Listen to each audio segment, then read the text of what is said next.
Anything can become one, and almost nothing does. There is no special material required. Any mass, compressed enough, becomes a black hole.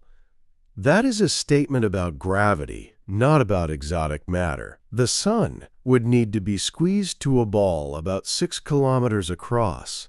The Earth would need to be squeezed to the size of a small marble.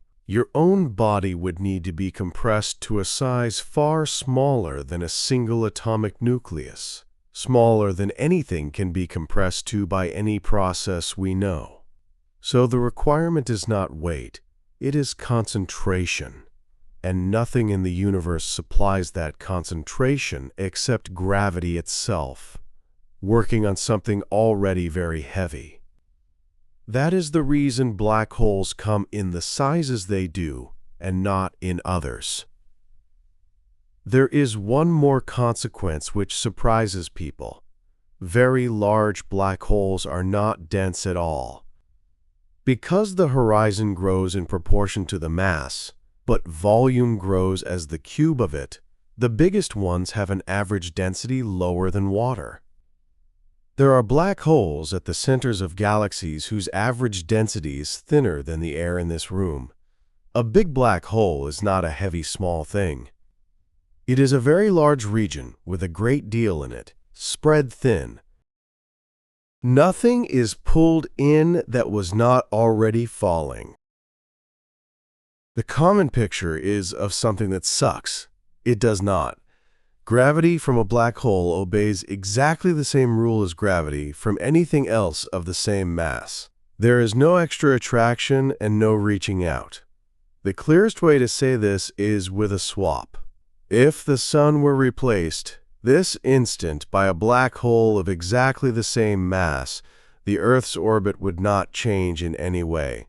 Same period, same distance, same year. It would grow very cold and very dark, and that is all. There is no pull towards the black hole that was not already there. The strong effects are all close in. Gravity gets extreme near the horizon because you can get so near to so much mass, not because the mass is greedy. At the distance of a planet, a black hole is just a mass. Real black holes do swallow gas, and a great deal of it. But that gas has to lose its orbital motion first, by rubbing against other gas before it can fall. Material in a clean orbit stays in orbit indefinitely, as it would around a star.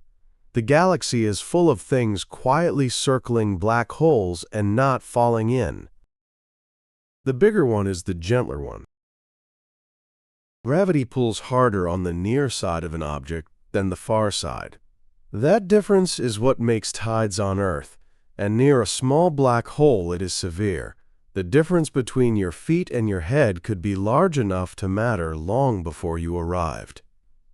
The surprising part is that this gets weaker as black holes get bigger. For a black hole of a few solar masses, the horizon is a few kilometers across, and the change in gravity across a human body near it is enormous.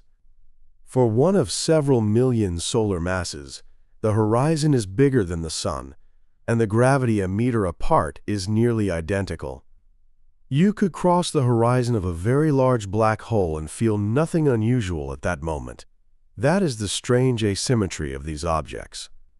The small ones are violent at the edge, the large ones are calm at the edge, and everything difficult happens much later and much further in a region nobody can describe.